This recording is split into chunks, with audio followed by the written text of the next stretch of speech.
একটা খুব অদ্ভুত ভিডিও করছি প্লেন থেকে। নিচে প্রশান্ত মহাসাগর, আর ওই দেখুন আরেকটা প্লেন ওই পাশ দিয়ে উড়ে যাচ্ছে। নিচে প্রশান্ত মহাসাগর।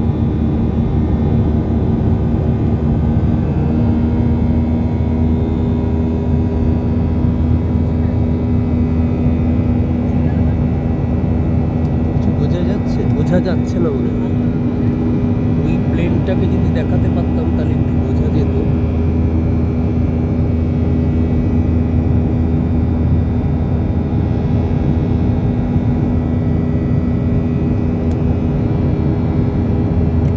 নিচে পুরোটাই প্রশান্ত মহাসাগর,